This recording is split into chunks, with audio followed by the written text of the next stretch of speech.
Well, good evening, everybody. Hello, hello. Welcome to another episode of Critique Corner with me, Daniel Parker. And me, DB Fastbinder. And we often have a very eclectic selection of media to analyze and look at and recommend or disrecommend. But I think this is this kind of takes the cake for what weeks we only have three things. Yeah, it does. Yeah, we got a documentary, we got an anime, and then we got a surfer bank robbing action movie. Yes. But if this is your first time here, go ahead and give us a thumbs up if you like the cut of our jib. Comment, subscribe, all those YouTube friendly things. Yes, indeed. Yes, and also if you're new, what we do is, as DV points out, we like to review stuff. Usually something new or more contemporary with something classic or older. And this week, we're to get us started off. Give me a We've moment. got Perfect. okay. We got a documentary. John Candy, I Like Me. Yep. I don't usually have an Amazon Prime subscription, but I ended up signing up for a trial when I needed something on the double. So I said, well, what's something we can watch on Amazon that, take advantage of this windfall? And I Like Me immediately jumped out at us. Yes, because both of us really like John Candy. We grew up on watching his movies. We've reviewed some of his movies for the channel. Actually, probably some of his best movies for the channel. And some of his mediocre ones. I don't know if we've hit the real depth of John Candy. There's some movie of his that I remember watching years ago and thinking, oh, this is kind of crap. I'm trying to think what movie that could be. Was it Nothing But Trouble? Is that the one where he has like the fantasy about giving himself a little self-love and a boat goes by? Because that sounds like nothing but that title sounds familiar. It might have been, yeah, or that might have been. I don't think that was Delirious. Maybe. Either way, we're here to talk about good John Candy. Yeah, we're here to talk about John. Yeah, and the documentary was done by. It was actually directed by Colin Hanks, who is the son of Tom Hanks. He's been in a few movies here and there. Looks just like him. They look almost exactly alike. And one of the producers was Ryan Reynolds, fellow Canadian.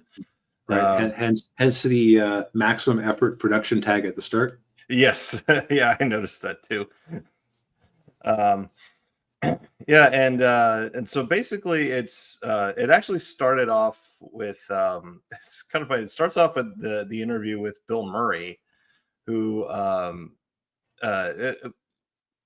if I know anything about the guy, like he usually doesn't do this kind of thing. He usually doesn't do documentaries or behind the scenes stuff. He usually he's a very kind of like he's kind of cantankerous. He's very cantankerous and a little bit of a recluse. So it's kind of interesting to see him do something like this. Although, I mean, like everybody that they interviewed in this thing, he and John Candy were, old lifelong, friends for many, many years. So I guess it didn't surprise me too much. What I thought was kind of funny in there was he said, man, I'm going to have a really hard time finding anything bad to say about John Candy. Yeah, which pretty much held clear. It's like John Candy's only real enemy was himself when you get down to it. Yeah. And of course, the documentary goes into a lot of his early life and, before he went into acting and went into comedy. What I had forgotten was that his father passed away on John Candy's 5th birthday. Yeah, that's gonna mess a guy up. Yeah, and I think that really, I think he carried that like his entire life. Absolutely, like they talked about how he had issues with, with his weight and smoking and drinking. Yeah. It's like it's a common coping mechanism when you like don't have, or when you feel like you're missing something, to try to fill it. Right. Yeah. Yeah. And yeah, and it's also for that reason too that he never liked going to the doctor. Right. Like the doctor would say, "Hey, you got to lose weight." Yeah, you got to lose weight. You got to stop drinking. You got to stop smoking. Right. Because But as he put yeah, it, like, or as they said, he was convinced he had his own dad's heart and was going to have the same fate happen to him. yeah, and ultimately, yeah, he did. Um, but yeah, and they interviewed a lot of people in this movie, or this documentary. I mean, they had like, I mean, they had Tom Hanks in there. Of course, his son directed it, so obviously he would be on there. But they did, I think they did like at least 2 movies together, maybe 3. But the one they talked about was Splash, um, which that was a kind of, I think that was the movie that really set him, or really got him noticed. I mean, he'd done like Stripes and Mm-hmm. um, Vacation, and a few bit roles here and there. But then when he was in Splash with with Tom Hanks, I think that's what really got him noticed, because Splash was a big movie when it came out. I've never actually seen Splash. I've seen parts of it. I've never seen it all the way through. I have seen the racquetball scene. um, Yeah, might be one to throw onto our review list at some point. yeah, yeah. And the story with when they were filming the racquetball scene was pretty funny, because he apparently, like, the night before they filmed it, he ran into Jack Nicholson in a bar, and they just spent all night he spent all night drinking with Jack Nicholson. As one does. Yes, yeah. But yeah,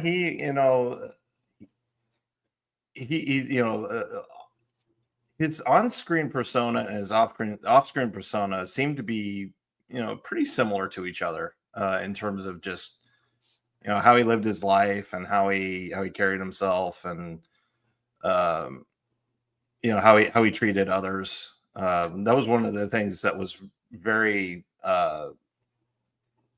very, very noticeable when everybody talked about him, was just how giving he was of his time, and of his and money, even, just yeah. I always tried to treat the service industry people well. Yeah, yeah. Because this whole thing was like, we're because he was like that at one time, and everybody else that he worked with were at that stage at one point. So he knew what it was like. And they also interviewed his family. They interviewed his wife and his son and daughter. And by the way, his son looks just like him. Just skinny. Skinny, yeah, yeah. Yeah, and like his son had like you could tell just how badly affected it was, because I think he was roughly the same age as John was when his dad passed. Yeah. So it really, like, the man is, unfortunately, the man seemed kind of haunted. Now, would he seem like that if you just ran into him on the street?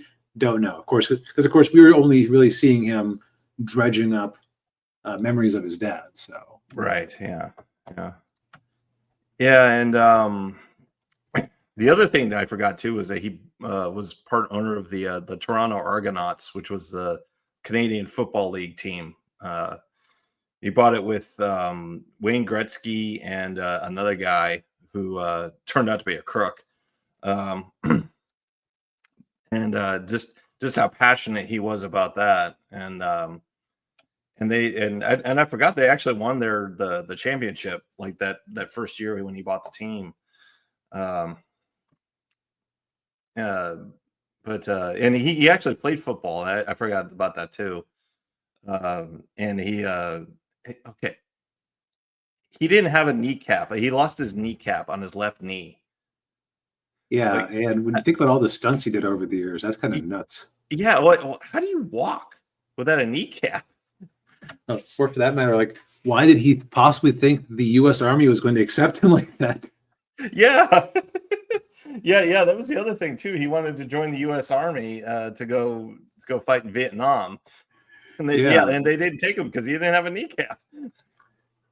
Yeah, so it's just kind of funny. Like I'd say that outside of that, outside like the subject matter, this is like a typical documentary of this sort. Uh, like you just get a mix of home footage, interviews with people who knew him. It's not reinventing the wheel here at all. No, it's not. Yeah, and it's what you would expect. They, with a guy that was beloved as John Candy was and still is, it's it's to be expected. Yeah, it's exactly what you'd think. Yeah. Yeah, it's like this isn't some tell-all where you find out about his secret family in Schenectady or whatever. Yeah. He's having affairs with multiple women, and none of that. The kind of the big thing was they did talk about like his weight and how like it seemed like it was obviously a very sensitive sort of subject for him because they showed all these interviews where the reporter kept bringing it up, and you could tell looking at him he was getting uncomfortable with answering those questions. Right.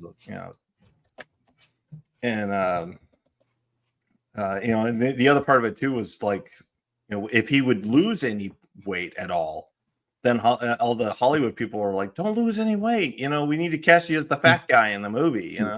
Right. It's kind of a bad trap to be in. To be like, you get typecast as a certain type of thing. Well, yeah, and when you get down to it, it still kind of happens today. Like I would say, Kevin Smith barely looks like himself anymore. Yeah. After he had I think he had a heart attack, and then he did the potato diet to lose a bunch of weight really quick. Yeah, I remember that. And also another kind of similar thing with so on Nickelodeon there was a show Drake and Josh, which I never watched it, but I've been around people who did. And the Josh Peck, he was the fat kid. And I think it was like the last season of the show was when he dropped all the weight, and like he was like really skinny, and so they lost all the and most of the jokes about the kid centered around his weight. So then they lost that foil, and not only that, like the whole thing was that Drake was the cute guy and Josh was the fat kid, and of course now you got these two good looking guys. Yeah, so like where's the contrast? Right. Yeah. Like sometimes it can work out for you to change in your mid career, like when Chris Pratt. Yeah, Chris Pratt. Yeah. Yeah, Chris Pratt lost a bunch of weight when he went on to go be Star-Lord. I remember so he was the chubby guy on Parks and Recreation, and then like between one of the seasons he showed up suddenly like all ripped. It's like, what happened? I know, I just started running a lot. Didn't stop. Yeah. Which since the character was kind of a dumbass, it was kind of easy to cover up like that. Yeah. Yeah, but yeah, and the other thing too, I was the scene in with going back to John Candy, the scene in Stripes when there was a mud wrestling scene in there, and they wanted him to take his shirt off, but he didn't want to take his shirt off because he's a big guy, and he didn't want to do that scene to begin with, which I don't blame him. I know a lot of guys are probably like, "Oh yeah, I'll mud wrestle with a bunch of babes," but like, no. Yeah, that actually doesn't sound like fun. It's like one of those things where it sounds good on paper, but then the actual logistics are just disgusting. Yeah. But like the crux of it all is, of course, we alluded to it, or DB alluded to it at the beginning of the review that he was kind of his own worst enemy. He did suffer from anxiety, which extreme perfectionism, the worry that he wasn't good enough. Yeah. which I can relate to. I think a lot of artists can relate to that. And it sounded like the last 2 or 3 years of his life, it was really kicking his ass. And I will say, to his credit, though, he did try to get better. I mean, he started going to therapy. He got a personal trainer, went on a diet, tried to lose weight. But in the end, it just, his heart just gave out on him. But yeah, I mean, it's it's great to. I highly recommend this documentary if you've got a Prime subscription. I mean, it's you get a lot of insight into him from the people who loved him, and from his family, from all of his friends. And I don't think that, like, if you didn't already have some concept of who he was, you'd be super interested. Yeah, is the way I'll put it. Like there are some documentaries where you can go in knowing nothing about the topic and come out interested. I think this one kind of relied on you already having some idea of who he was. Yeah. And I would recommend watching some of his movies before watching this documentary. At the very least, watch like Uncle Planes, Buck. Trains, and Uncle Buck, Planes, Trains, and Automobiles. Really, any of his Hughes movies. Yeah, any of the Hughes movies. Yeah. They did point out that everyone always associates Molly Ringwald with Hughes, but like he was in 7 of Hughes movies and she was in like 2, 3. I think they said. 3. Okay. Yeah, that was Macaulay Culkin mentioned that. Yeah, and Macaulay Culkin was like, I've been in 3 John Hughes movies. Yep. Actually, that's the other thing, is that the fact that like he was very caring and like seems to be a little bit aware that things weren't right with Macaulay Culkin's life. Yeah. He mentioned that, where because for those of you who don't know, Macaulay Culkin's father was a bastard. He stole all of his money, just treated him terribly, and Candy, when they were filming Uncle Buck, he was picking up on that, and he'd pull him aside and be like, "Hey, you okay? Everything all right?" Yeah. And so I would say the fact that like Macaulay has not been at all shy about bad mouthing anybody, as far as I can tell. So the fact that he stood up for John is like, okay, that proves that it wasn't just his friends. Right. Yeah. Ooh. Yeah. Anyhow, yep, good documentary, good use of a free Prime subscription trial. Now, I'm going to preface this next one as this was also another Amazon Prime poll. Amazon Prime is not necessarily the first place you think of to go to for anime. Yeah, I think to put it mildly, I think it's like Crunchyroll and Netflix. And like Netflix original anime can get or Netflix exclusive anime can get a bit of a reputation. Yeah. So imagine I'm on Amazon. I'm going to go watch I Like Me, and I see a picture of a buff Santa Claus man. Yeah. And it's like a world where there are very few children, and so Christmas has been outlawed. Yeah. And this descendant of Santa Claus must fight against the evil, corrupt government. And it's like, okay, you got me. I got to try this at least. Yeah. You hear a premise like that, and it's just like, okay, that sounds so ridiculous. It has to be brilliant. Right. It at least it could work. Yeah. And I think that ultimately it kind of does. Like I could see. Okay, so this is based on a manga by Paru Itagaki, who is this is her second big series, or second notable work. And this one was a 3-year manga stint. The first one was the infamous Beastars, famous/infamous depending on your perspective. Yeah.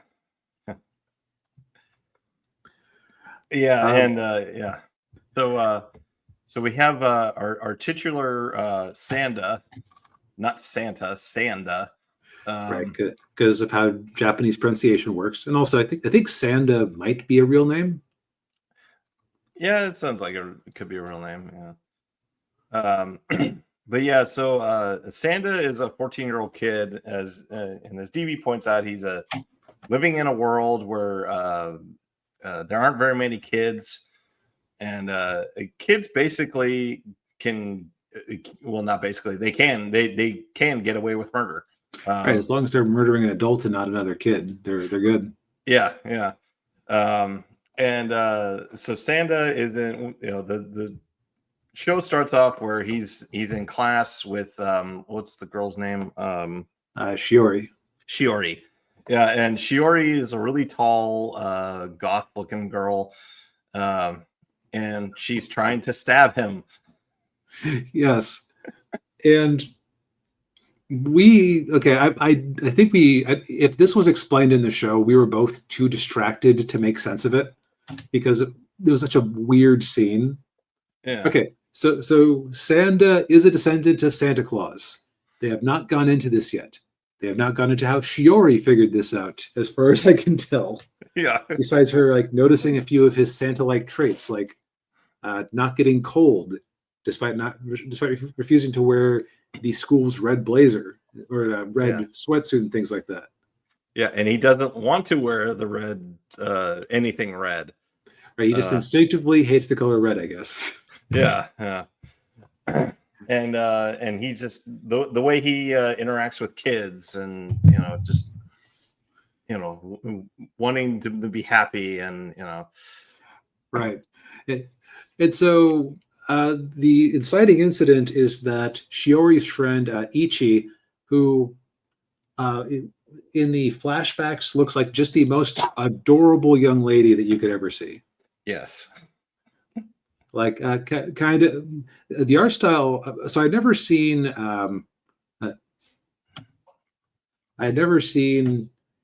Itagaki draw a normal human before.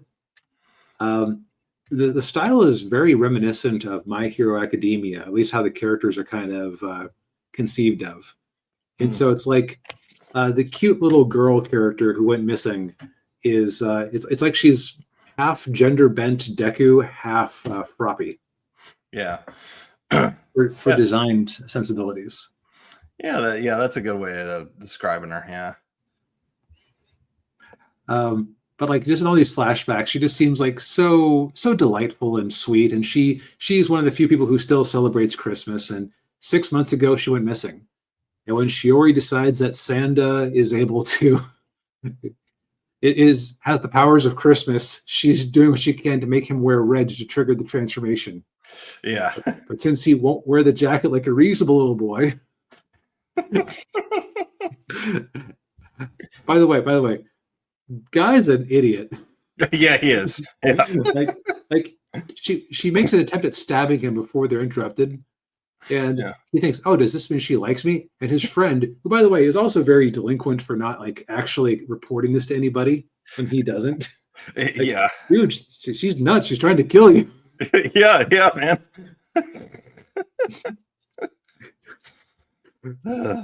So she ends up stabbing him, and the red from his blood ends up triggering the transformation because it stains his shirt. But okay, so one thing that this show does that's kind of interesting is that it's willing to like draw a beat out and make the characters nervous about if something is actually working. Yeah. Like injuries exist and actually can carry consequences. Yeah. So it's like there's a moment where she's like, oh, it's almost like, oh crap, did I just murder that guy? Yeah.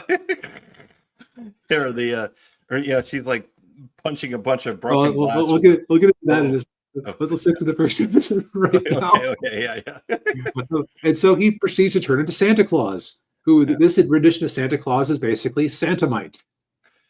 Yes. Like 6 foot tall, built like a optimal superhero look, powers of super strength, Christmas. He can sprout razor sharp metal skis from his feet. Yeah. And he's immune to fire. Right. Yeah. And he has a of course the only thing too is he's farsighted. right, because he turns old, so his eyes turn old too. Yeah. Yeah, and yeah, so that happens, and then so is the first episode with the when she's like, "Oh, I put a bomb in the science lab." Yes. Yeah, Shiori is nuts. Like, Yeah. Yeah. Oh, like and she, yeah, I was just gonna mention the other thing too. When he changes back into a boy, he has to eat these like jelly bean things. right, so it's like brat beans or whatever. It's his favorite candy. It calms him down when he gets angry. Yeah, yeah. But yeah, so she puts the bombs on herself.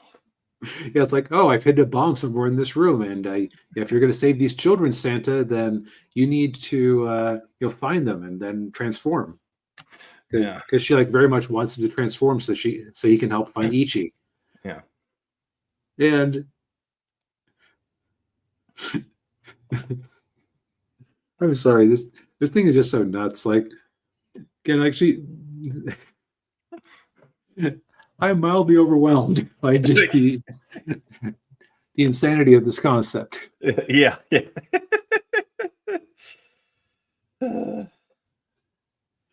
yeah, and it only gets kind of more insane from there because, like in the second episode, we meet the school's headmaster, who is actually 92 years old, but Mhm. he's had so much facial reconstruction that he looks like a young man, but his hands are old.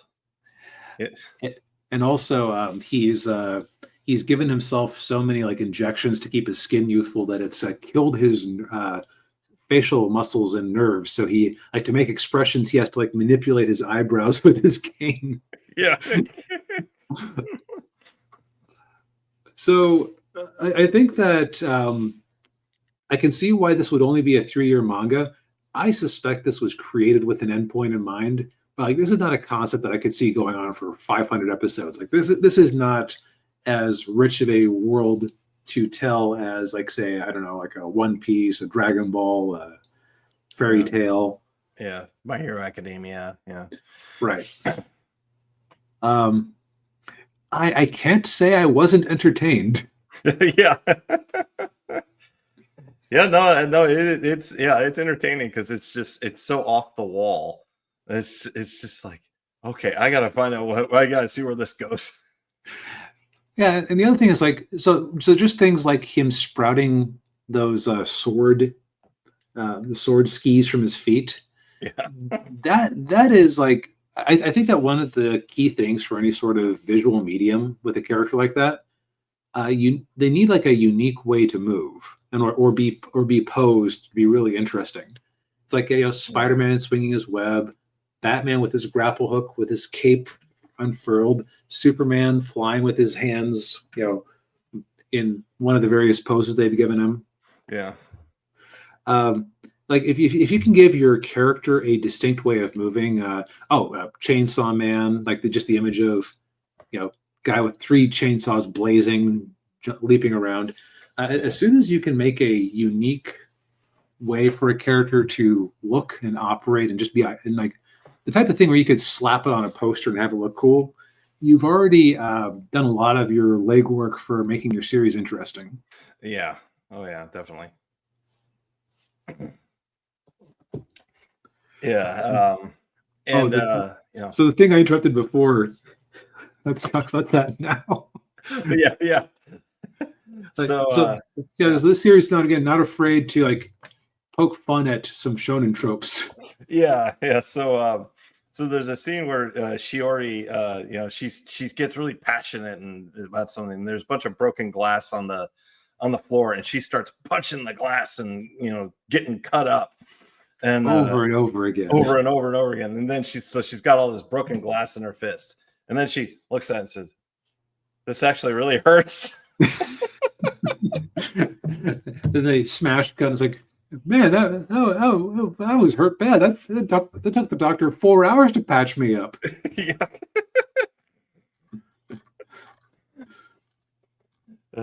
Yeah. Like it's just like a little. The show is like so off the wall. So those little moments of realism are just unexpected and hilarious. Yeah.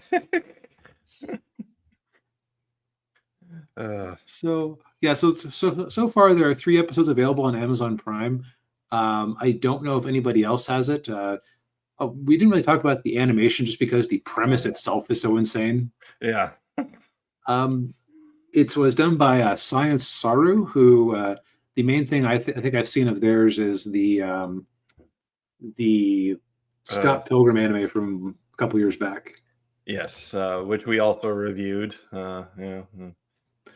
I enjoy this one much more, but I do too. Yeah. although because this one wasn't trying to take itself too seriously at Yeah. all. Like I could see it getting heavy-handed down the line because it kind of sounds like that's what happened with Beastars from people who read it. Uh, Like it does have a whole thing about Japan's depopulation problem, so that's a little bit of heaviness on top of it, which I think like I could see it getting tiresome or distressing or uncomfortable for people. yeah. Um, but on an actual animation level, Science Saru seems to have a love for like rough line work for the characters. Yeah, and yeah, this anime definitely had that. Yeah, which I thought it was could got a little distracting at times. Yeah, like it's more pronounced than it is in this sample image I found. Yeah. Oh Um, yeah.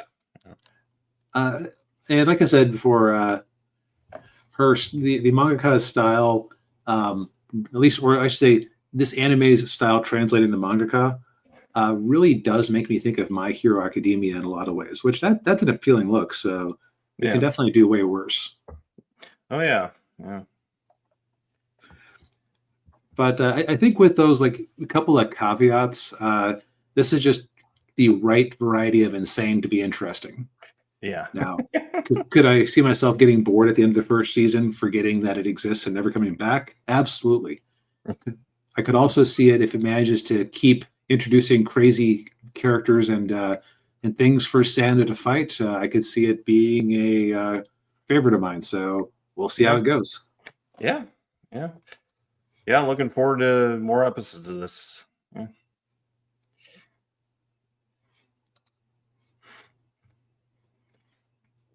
Well, I think if it wasn't for I Like Me being pretty grounded, I would say that this week's theme was things that shouldn't work but do. Because our classic movie is Point Break. Yeah.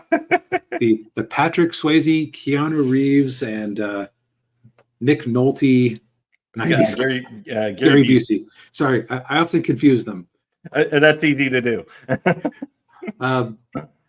So I had never seen this movie before. Had you? I had many, many years ago. And one of the things I noticed about this movie was that the first Fast and Furious movie basically ripped it off. Ripped this movie off. Just instead of thrill-seeking surfers, it was like car racers. Yeah, basically, yeah. And they weren't robbing banks; they were hijacking semi trucks and stealing DVD players. Boy, that's not an aged concept. Oh, I know. Yeah. Well, yeah, that movie came out in like 2001 or 2002, something like that. I've still never seen any of those. I've only seen that first one. I haven't seen any of the other ones. But yeah, but I actually I prefer this movie though. Yes. So I had heard of this like in passing in various places. I remember I think it was Deadpool and Wolverine. Deadpool kept calling him Point Break. Avengers. Avengers. Okay. Yeah, that was Tony Stark kept calling Thor Point Break. Which that makes much more sense because like he basically does kind of look like Thor, or Patrick Swayze does. Yeah, he does. Yeah, there's definitely some similarities there. Yeah, long blonde hair, beard. Yeah. Yep. But so the basic premise of this movie, and I'd heard about it in passing over the years, always just sounded too stupid to possibly be real. And the base concept was Keanu Reeves playing Johnny Utah, a police agent, goes undercover with a bunch of surfers to uncover their crime ring. Yes, they call themselves the ex-presidents because they rob the banks wearing the masks of ex-presidents, and there's a fair balance between Democrat and Republican presidents because you had Reagan, Nixon, Carter, and LBJ. Yeah. Which, although I think at that point that's basically who is still alive. Yes, they were among the ex-presidents. Yeah. I don't know. Was Johnson still alive then? Let me look that up real quick. He died in the early 90s. No, I think let's see. Johnson died in no, he died in 73. Oh, you're right. Because he was very ill, which is part of why he didn't run for re-election. Right. I was thinking of. I remember reading the newspaper when his wife died in the 90s. That's right. Or 2000s. Oh, she made it that long. Cool. Yeah. I was in college, when she passed away, and I was in Austin, Texas, so yeah, it was all over the news. Oh yeah. That's right, Lady Bird. Yeah.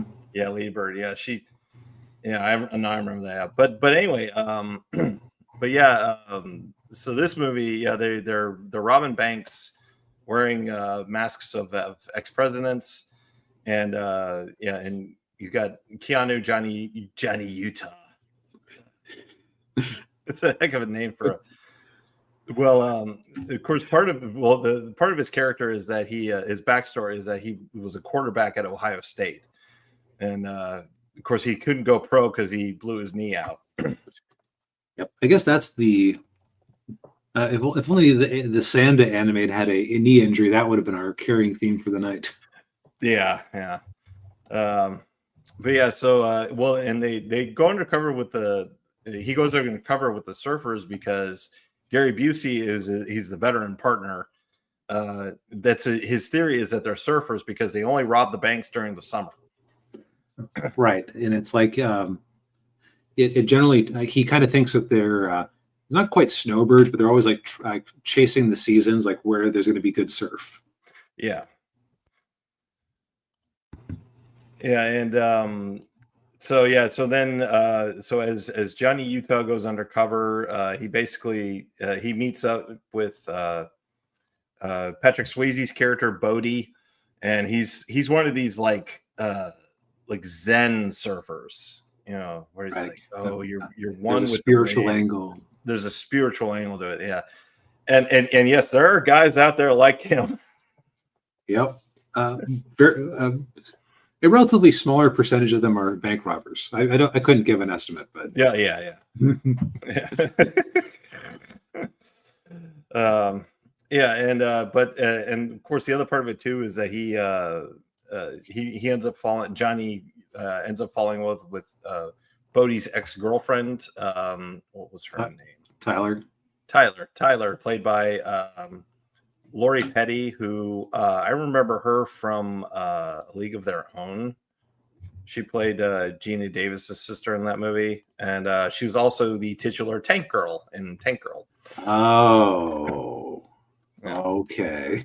Yeah. Apparently, she was also in Free Willy. Oh.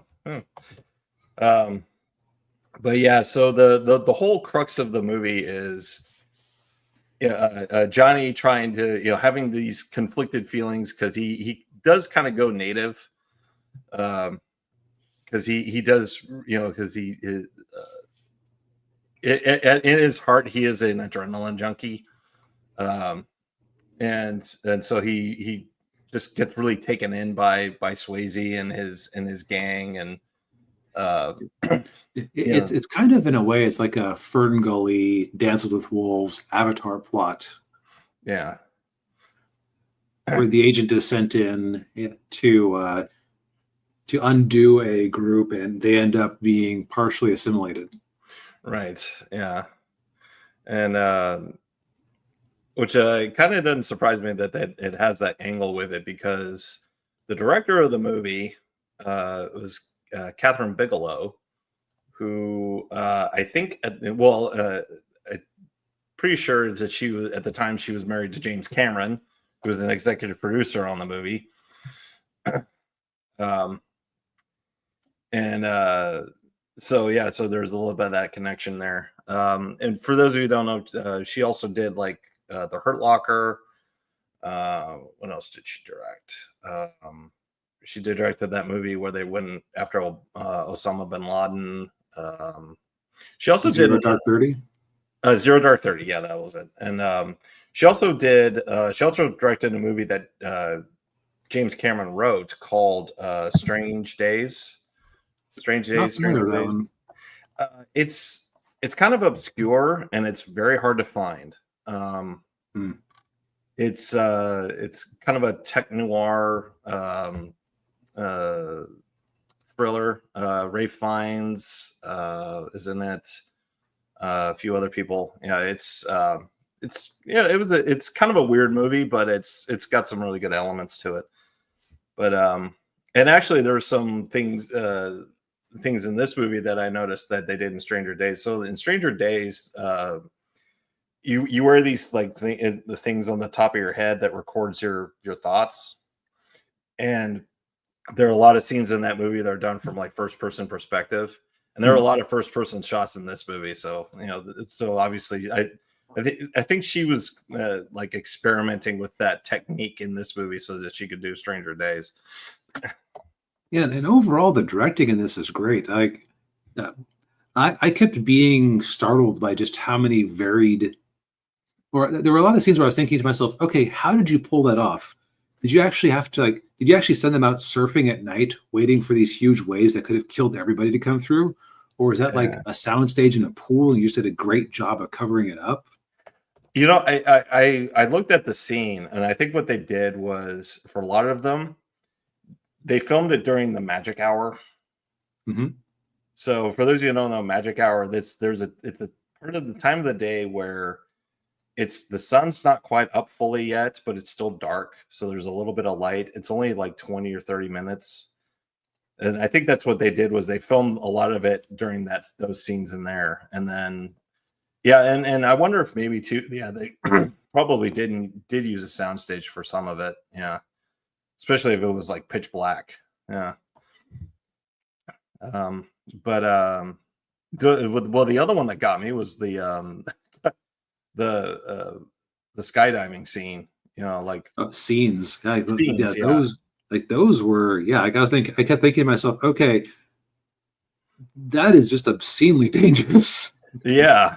like fighting in the middle of the air and like wrestling and waiting for the last possible minute to deploy the chute. Yeah. Yeah, that was whatever the stuntmen were paid for this movie, it was not nearly enough. Yeah. Well, speaking of stuntmen or stand-ins or whatever, like the first scene when you see Patrick Swayze's character out there surfing, you can tell looking at it like that's not him out there surfing. What? You don't think the Swayster was doing all of his own stunts? No, I don't think he was. I don't think Keanu. Well, Keanu might have been doing some of them, but yeah. I could see Keanu like being able to at least do like a little basic surfing. Yeah. But yeah, I mean, this is a fairly thrilling, decent, action, early '90s action movie. It is very '90s. It's also like it is very sincere and silly, but also like, that sincerity just makes up for it. Like I think that a lot of the performances aren't technically good, but they are perfect for what is called for. If that makes sense. Yeah. Keanu wasn't really selling it very well, as much as I love the guy, although this was very early in his career. It was only like his second or third movie, I think. Yeah. But no, I think I loved this movie. Just like it had very inventive action scenes, like a set piece with a lawnmower. Oh yeah. I honestly kept like really guessing where things were going. Okay, well, what's going on here?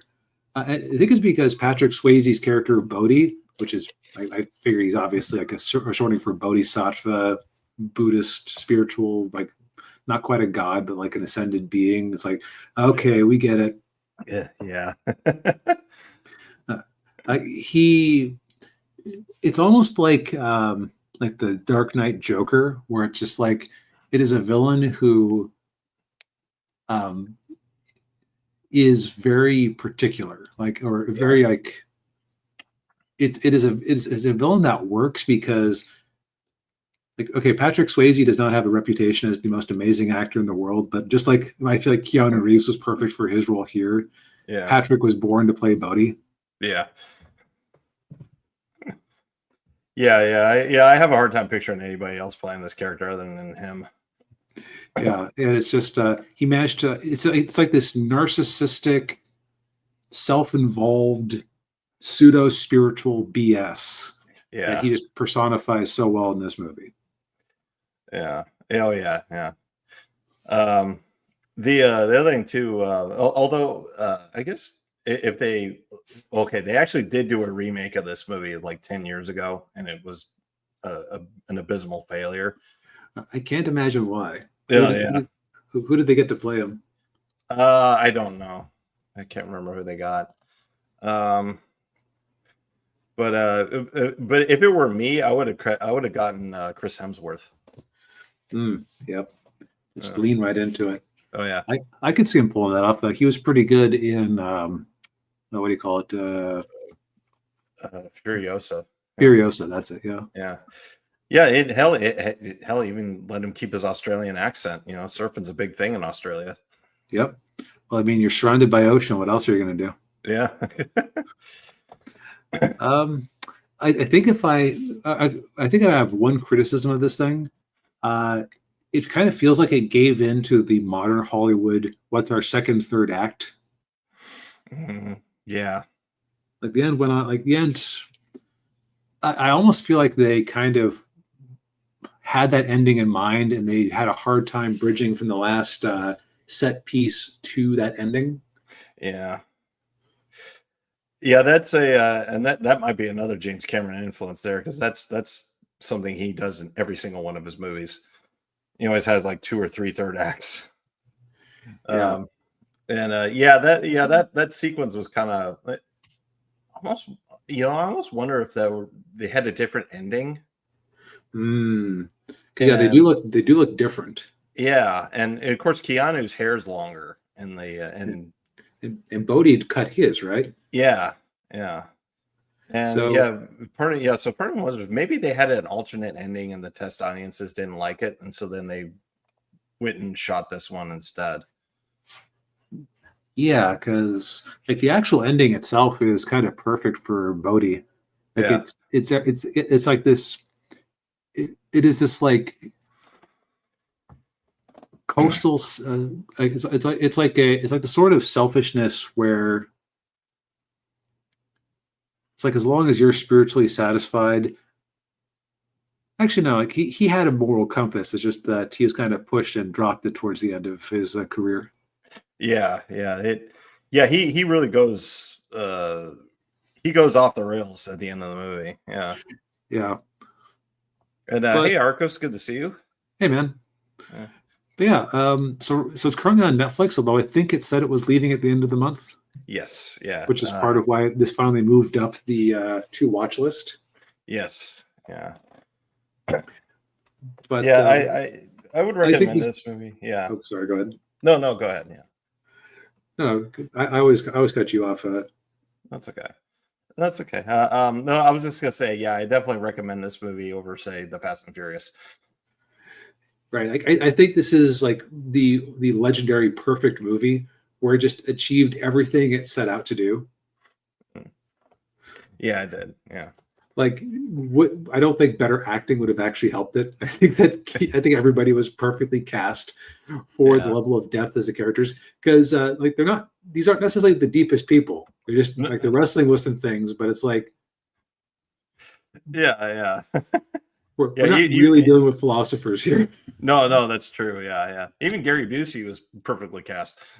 Oh yeah, no, like he seemed like the exact sort of crank weird old cop who would come up with this cockamamie theory about the surfers. Yeah. I also did like how they used some lab science to zero in on things. Oh yeah. Like zero in on them. Just all around, this movie is very creative and in its own weird way. Yeah. Again, I know a lot of people who I would show this to and they would go, "DB, what the hell did you just make me watch?" But I think that if you vibe with it, it is just perfect. Yeah. I agree. Well, I think we've said all we need to say for tonight. Indeed. Thank you everybody for tuning in. We appreciate it as always. Hit the like button, subscribe to the channel if you haven't already. Ring the bell, buy some comic books, and in the words of Johnny Utah, vaya con Dios. Vaya con Dios. See y'all next week. All right.